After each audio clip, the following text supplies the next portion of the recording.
जय जगन्नाथ। विश्व गुरुतत्वर नवम अर्घ्य पई आपण मानकु स्वागत। जुगे जुगे प्रभु परम प्रेममय परमेश्वर साधु सज्जन मानकर कल्याण निमंते धरापृष्ठरे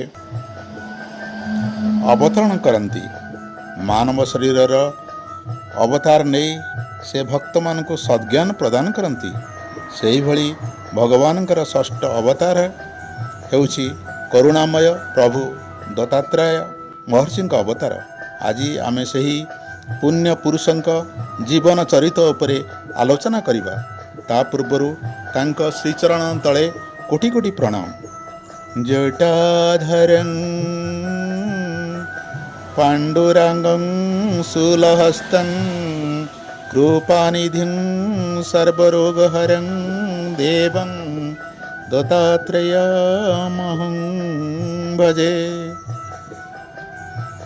जरा जन्म विनाशाय देहशुद्धीकराय च दिगंबर दयामूर्ते दत्तात्रेयो नमस्तुते। कर्पूर कांति देहाय ब्रह्ममूर्ति धराय च वेदशास्त्र परिज्ञाय दत्तात्रेयो नमस्तुते। अवधूत सदानंद परम ब्रह्म स्वरूपिणे विदेह देहरूपाय दत्तात्रेयो नमस्तुते। श्री दत्तात्रेय कर्दम ऋषिंकर कन्या अनुसया और ब्रह्मंकर पुत्र अत्रि ऋषिंकर पुत्र। कथित अछि ऋषिक पर्वतरे महर्षि अत्रि बहु वर्ष धरी ब्रह्मा विष्णु और महेश्वर को गोटे पुत्र संतान प्राप्ति निमंते प्रार्थना करी तपस्या करथिले। सती अनुसया मध्य एही तीन देवता को पुत्र भाव में पाइबा पई कामना करथिले। सेही त्रिदेव मुनिंकर तपस्या संतुष्ट होई तीन संतान रूपे जन्म होते। ब्रह्मा अंशरे चंद्र, शिवं अंशरु दुर्वासा और विष्णु अंशरु दत्ता जन्मग्रहण करते। चंद्र और दुर्वासा निज निजर अंश दत्ता को प्रदान करी निज निज पथरे चली जिबारु दत्ता समस्त अंश धारण करी दत्तात्रेय हेले। तीन देवंकर अंश एकत्र हेबा फल से तीन मुंड, 6 हाथ, 1 शरीर, 2 पाद विशिष्ट हेले। त्रिदेवंक अंश तांकठार थिबारु से महाज्ञानी आदि गुरुरे परिणत हेले। दत्तात्रेय जन्मर एकमात्र उद्देश्य थिला संसार रे ब्रह्मज्ञान प्रचार और प्रसार। अवधूत गीतार से मध्य स्रष्टा। जदुଙ୍କୁ से तांकर 24 गुरुंक संपर्क रे जहा कहिसंती ताहा श्रीमद् भागवतर अंतरात्मा कहिले अत्युक्ति हेब नाही। दत्तात्रेय त्रिशक्तिर रूप धारण करिथिबारु से 6 हातरे शंख, चक्र, त्रिशूल, अक्षमाल, कमंडल और डंबुरु धारण करिथंती।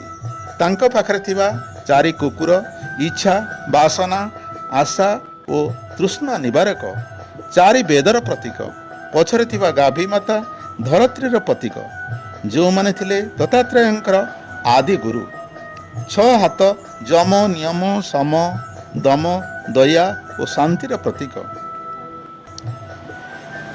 दत्तात्रेय उक्तिरु गुरु गोरखनाथ चतुरंग योग मार्ग, आसन, प्राणायाम, मुद्रा, समाधि मध्य प्राप्त होते। मार्गशीर पूर्णिमा को दत्तात्रेय जन्मदिवस रूपे पालन करा जाइथे। ब्रह्मांडर प्रत्येक तत्व और अवस्थित अच्छी महत्वपूर्ण गुरुत्व। एमान समस्ते मूल अव्यक्तर व्यक्त रूप। ब्रह्मांडर जेकोसी एकक गुरुत्व को गुरु रूपे ग्रहण करी अव्यक्तर अनुभव निकटवर्ती होगा संभव। सजीव हेउ कि निर्जीव हेउ सबुठी अच्छी ज्ञानर उत्स और गुरुत्व। गुरुत्वर ही सर्वव्यापक अनुभव विषय साधकों को सचेतन कराए। संतुलन रक्षाकारी विष्णु तत्वंकर दत्तात्रेय अवतार जार वास्तविकता अनुभव हुए अवधूत 24 गुरु प्रसंग रे। यही महान ଗୁରୁ ଦତ୍ତାତ୍ରେୟ ଏ ବିଶ୍ୱର ସମସ୍ତଙ୍କ ଠାରୁ କିଛି ନା କିଛି ଜ୍ଞାନ ପ୍ରାପ୍ତି ହେଉଛନ୍ତି। ସେ ସଜୀବ ହୁଅନ୍ତୁ କିମ୍ବା ନିର୍ଜୀବ ହୁଅନ୍ତୁ, ସବୁଠାରୁ ସେ ଜ୍ଞାନ ପ୍ରାପ୍ତି ହୋଇ ଏ ବିଶ୍ୱବାସୀକୁ ଜ୍ଞାନ ବିତରଣ କରିଛନ୍ତି। ଦତ୍ତାତ୍ରେୟଙ୍କର ଶ୍ରେଷ୍ଠ ଶିଷ୍ୟ ହେଉଛନ୍ତି ବିଷ୍ଣୁଭକ୍ତ ପ୍ରହ୍ଲାଦ। ଥରେ ପ୍ରହ୍ଲାଦ କେତେକ ଅମାତ୍ୟଙ୍କୁ ସଙ୍ଗରେ ନେଇ ଲୋକତତ୍ତ୍ୱ ଜାଣିବା ଉଦ୍ଦେଶ୍ୟରେ ଦେଶ ଭ୍ରମଣ କରୁଥିଲେ। ସେ କାବେରୀ ନଦୀ କୂଳରେ ସହ୍ୟ ପର୍ବତର ଉପରିସ୍ଥ ସମତଳ ସ୍ଥାନରେ ଜଣେ ସନ୍ନ୍ୟାସୀଙ୍କୁ ଭେଟିଲେ, ଯିଏ ଧୂଳି ଧୂସରିତ ହୋଇ ଭୂମିରେ ଶୟନ କରିଥିଲେ। ସେ ହେଉଛନ୍ତି ଅବଧୂତ ଦତ୍ତାତ୍ରେୟ। ତାଙ୍କ ଶ୍ରୀଚରଣରେ ପ୍ରଣାମ କରି ଭକ୍ତ ପ୍ରହ୍ଲାଦ ତାଙ୍କଠାରୁ ଯେଉଁ ତତ୍ତ୍ୱ ପାଇଲେ ତାହା ଏଠାରେ ଉପସ୍ଥାପନ କରାଯାଉଛି। ଭଗବାନ ଅବଧୂତ କହିଲେ ଯାହା, ତାହା ଅତି ବଡ଼ି ଜଗନ୍ନାଥ ଦାସ ତାଙ୍କ ରଚିତ ଶ୍ରୀମଦ୍ ଭାଗବତର ସପ୍ତମ ସ୍କନ୍ଦ ତ୍ରୟୋଦଶ ଅଧ୍ୟାୟରେ ସୁନ୍ଦର ଭାବରେ ଲେଖିଛନ୍ତି। ଯାର ହୃଦୟେ ନାରାୟଣ ବସଇ ପୁରୁଷ ପୁରାଣ, ସେ ଭକ୍ତି ବଳେ ତମ ଘୋର ନାଶଇ ଜନେ ଦିବାକର।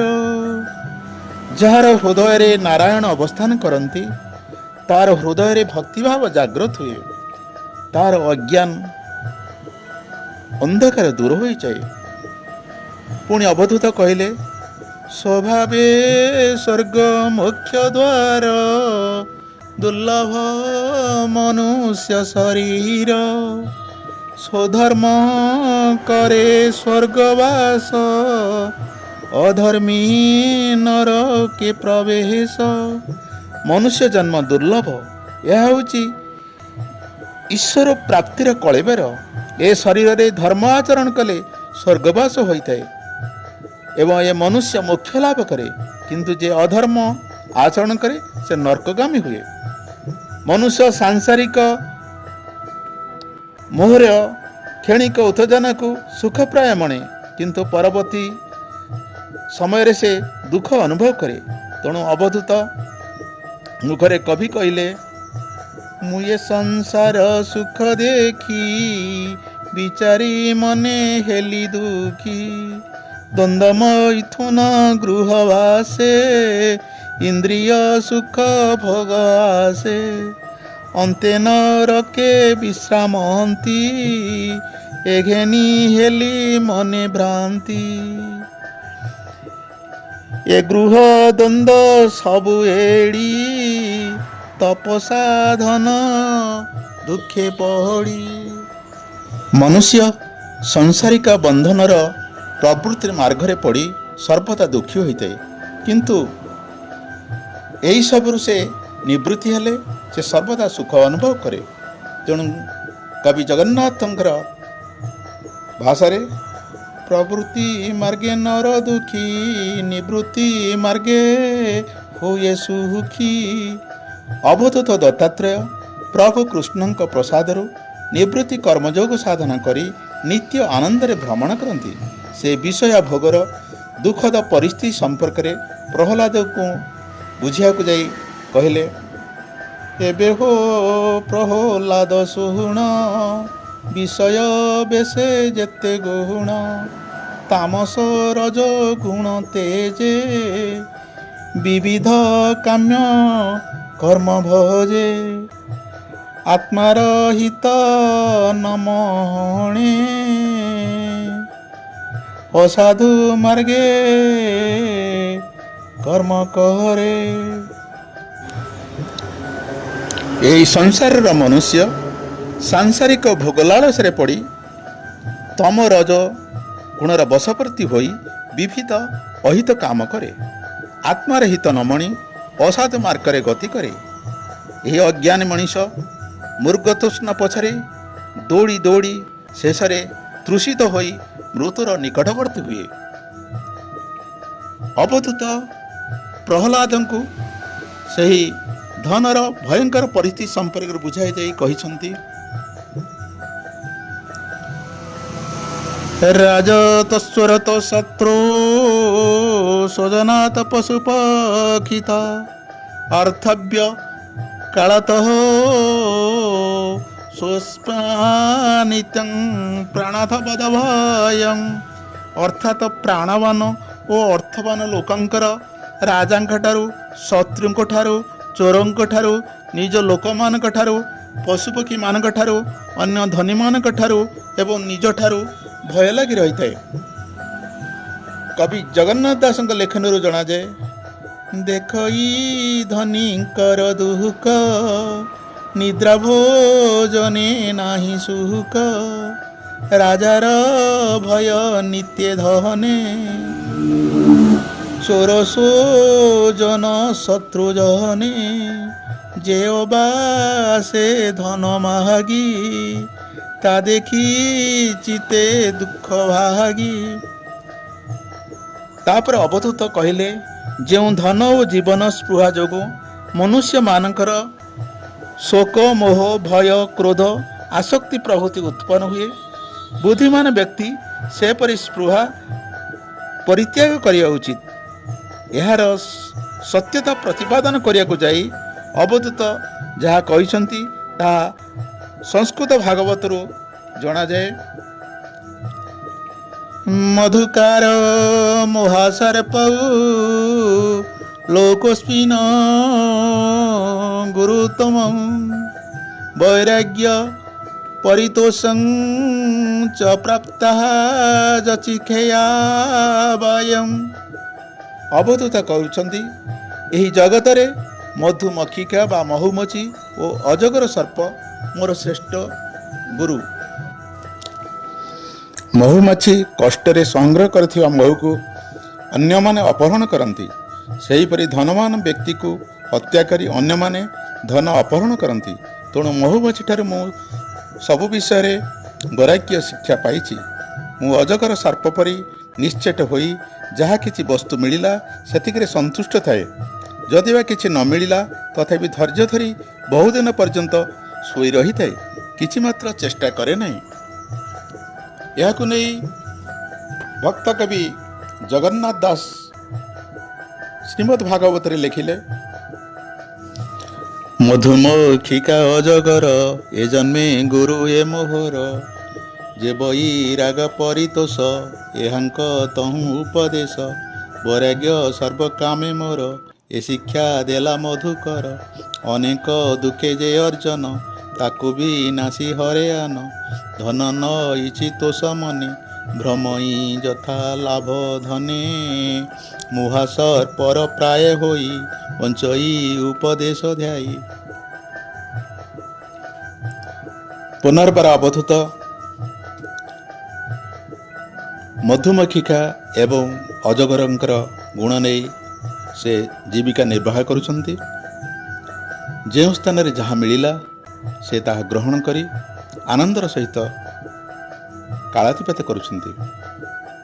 ତେଣୁ ପୁନର୍ବାର କବି ଜଗନ୍ନାଥ ଦାସ କହିଲେ, ଅଳ୍ପ ଆହାର କାହିଁ ପାଇ କାହିଁ ବା ସମ୍ପୂର୍ଣ୍ଣ ଭୁଞ୍ଜଇ, ସ୍ୱାଦୁ ଅସ୍ୱାଦୁ ନ ମଣଇ ଯେ ଦିନେ ଯେ ଅବା ମିଳଇ, ଗ୍ରାସକୁ ଅମୃତ ମଣଇ ସୁମିଷ୍ଟ ମିଳେ ଅବା କାହିଁ, କାହିଁ ବା କଟୁ ତିକ୍ତ ପାଇ ମନ ସନ୍ତୋଷେ ତା ଭୁଞ୍ଜଇ, କାହିଁ ବା ଶ୍ରଦ୍ଧା ଉପହୃତ କାହିଁ ବା ମାନ୍ୟ ବିବର୍ଜିତ, କାହିଁ ବା ଦଧି ଅନ୍ନ ଘୃତ କାହିଁ ବା ଲବଣ ବର୍ଜିତ, ଅଳ୍ପ ବହୁତ ନବାରଇ ଯହିଁ ଯା ମିଳେ ତୁଷ୍ଟ ତହିଁ, ଏମନ୍ତେ ପୋଷଇ ଜୀବନ ନିଶ୍ଚିନ୍ତ ମନେ ମୋ ଶୟନ, ରାତ୍ର ଦିବସ ନ ଜାଣଇ ଉଭୟ ଏକ ପ୍ରମାଣଇ, ପାଟବସନ କାହିଁ ପିନ୍ଧି କାହିଁ ବୁଲଇ ଚର୍ମ ବାନ୍ଧି, ଚିରାଣୀ ବସ୍ତ୍ର କାହିଁ ମିଳେ କାହିଁ ବା ବଞ୍ଚଇବ କଳେ, କର୍ମ ଆଦରି ତୋଷ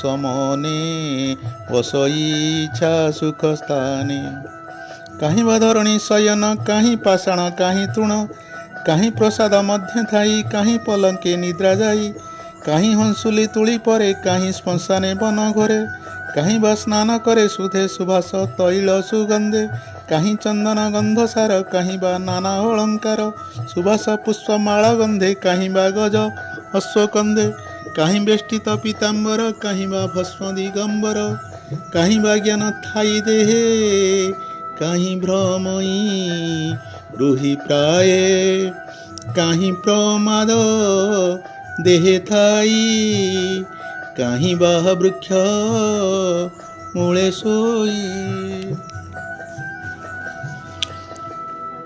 ତାପରେ ଅବଧୂତ କହିଛନ୍ତି, ହେ ପ୍ରହ୍ଲାଦ, ବିଷୟାସକ୍ତ ମନୁଷ୍ୟର ସ୍ୱଭାବ ଭିନ୍ନ ଭିନ୍ନ, ତେଣୁ କାହାକୁ ମୁଁ ନିନ୍ଦା କରେ ନାହିଁ କି କାହାକୁ ସ୍ତୁତି କରେ ନାହିଁ। ମୁଁ କେବଳ ସେମାନଙ୍କର ମଙ୍ଗଳ କାମନା କରେ।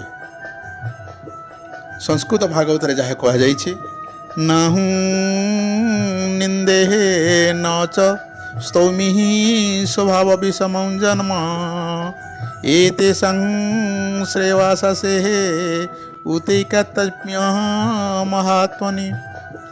ବିଷୟ ଜଡ଼େ ପ୍ରାଣୀ ଥାନ୍ତି, ନିଜ ସ୍ୱଭାବ ପ୍ରକାଶନ୍ତି, କାହାକୁ ନିନ୍ଦା ସ୍ତୁତି ମୋର କେବେ ହିଁ ନ କରେ ବିଚାର। ସର୍ବ ପ୍ରାଣୀଙ୍କ ଶ୍ରେୟ ଚିନ୍ତି, ଏଣୁ ମୋ ମନେ ନାହିଁ ଭ୍ରାନ୍ତି। ତାପରେ ଅବଧୂତ ପୁନର୍ବାର ଭକ୍ତ ପ୍ରହ୍ଲାଦଙ୍କୁ କହିଛନ୍ତି, ବିକଳ୍ପଂ ଜୁହ୍ୟାଚିତୌ ତାଂ ମନୁଷ୍ୟାର୍ଥ ବିଭ୍ରମେ ମନୋ ବୈକାରିକେ ହୁତ୍ୱା ତନ୍ମାୟଂ ଜୁହୋତ୍ୟନୁଃ। ଅତଏବ ସତ୍ୟଦର୍ଶୀ ସାଧକ ବିକଳ୍ପ ବୃତ୍ତିକୁ ଚିତ୍ତରେ, ଚିତ୍ତକୁ ମନରେ, ମନକୁ ଅହଙ୍କାର ତତ୍ତ୍ୱରେ, ଅହଙ୍କାରକୁ ମହତ୍ତତ୍ୱରେ, ମହତ୍ତତ୍ୱକୁ ମାୟାରେ ଅର୍ଥାତ୍ ପ୍ରକୃତିରେ ଓ ମାୟାକୁ ଆତ୍ମାନୁଭୂତିରେ ବିଲୀନ କରିବ। ତାପରେ ନିଶ୍ଚିତ ଅବସ୍ଥାରେ ଆତ୍ମାନୁଭବ ଦ୍ୱାରା ପରମାତ୍ମାଙ୍କର ଅବସ୍ଥିତି ହୋଇ ସର୍ବ ବିଦ୍ୟ ବ୍ୟାପାରରୁ ବିରତ ହେବ। କବି ଜଗନ୍ନାଥ ଦାସଙ୍କ ଭାଷାରେ, ଚିତ୍ତ ବିକଳ୍ପ ହୋମ କରି ତାହାକୁ ମନ ମଧ୍ୟ ଭରି ମନ ବିକାର ତତ୍ତ୍ୱେ ଥୋଇ ଯେଣେ ମାୟାକୁ ଭୟ ନାହିଁ ସେ ମାୟା ଆତ୍ମାନୁଭବତେ ସତ୍ୟ ସଂକଳ୍ପ ମୁନି ମତେ। ତେଣୁ ନିର୍ବିକାର ମନ ନିର୍ଗୁଣ ବ୍ରହ୍ମେ କରି ଧ୍ୟାନ ଏମନ୍ତେ ଆତ୍ମା ଅନୁଭୂତେ କହିଲି ତୋର ଅଗ୍ରତେ। ତାପରେ ଭଗବାନ ଅବଧୂତ ଭକ୍ତ ପ୍ରହ୍ଲାଦଙ୍କୁ କହିଛନ୍ତି, ମୋର ଏହି ଚରିତ ମନ୍ଦବୁଦ୍ଧି ଲୋକଙ୍କ ପାଖରେ ଗ୍ରହଣୀୟ ନୁହେଁ, ଏହା ଅତ୍ୟନ୍ତ ଗୋପନୀୟ। ତଥାପି ତୁମେ ଭଗବତ ଭକ୍ତ ହୋଇଥିବାରୁ ମୁଁ ଏହା ତୁମ ନିକଟରେ ବର୍ଣ୍ଣନା କଲି। ଅତି ବଡ଼ି ଜଗନ୍ନାଥ ଦାସଙ୍କ ଭାଗବତ ଅନୁସାରେ, ତୁ ଯେଣୁ ବିଷ୍ଣୁରେ ଭକହତ ତେଣୁ କହିଲି ତୋ ଅଗ୍ରହତ। ତୁ ପ୍ରହ୍ଲାଦ କୃଷ୍ଣ ଦାସ ଏଣୁ ମୁଁ ତୋର ବିଶ୍ୱାସ। ଭକ୍ତ ପ୍ରହ୍ଲାଦ ପ୍ରଭୁ ଦତ୍ତାତ୍ରେୟ ଅବଧୂତଙ୍କ ଠାରୁ ଅମୂଲ୍ୟ ଉପଦେଶ ଗ୍ରହଣ କରି ଅତ୍ୟନ୍ତ ଆନନ୍ଦିତ ହେଲେ। ସେ ତାଙ୍କୁ ପ୍ରଣାମ ପୂର୍ବକ ପୂଜା କରି ସ୍ୱଗୃହକୁ ପ୍ରତ୍ୟାବର୍ତ୍ତନ କଲେ। ବାସ୍ତବିକ ଭଗବାନ ଅବଧୂତ ଭକ୍ତ ପ୍ରହ୍ଲାଦଙ୍କ ମାଧ୍ୟମରେ ଏ ବିଶ୍ୱକୁ ଜୀବନର ଗୂଢ଼ତତ୍ତ୍ୱ ପ୍ରଦାନ କରି ଆମ ପାଖରେ ଚିର ପୂଜ୍ୟ ଓ ଚିର ବନ୍ଦନୀୟ। ଆମେ ସେହି ମହାନ ଆତ୍ମାଙ୍କୁ ପୁନର୍ବାର ପ୍ରଣାମ କରି ବିଶ୍ୱ ଗୁରୁତତ୍ତ୍ୱର ନବମ ଅର୍ଘ୍ୟକୁ ଏଇଠାରେ ସମାପ୍ତ କରୁଛୁ। ଜୟ ଜଗନ୍ନାଥ।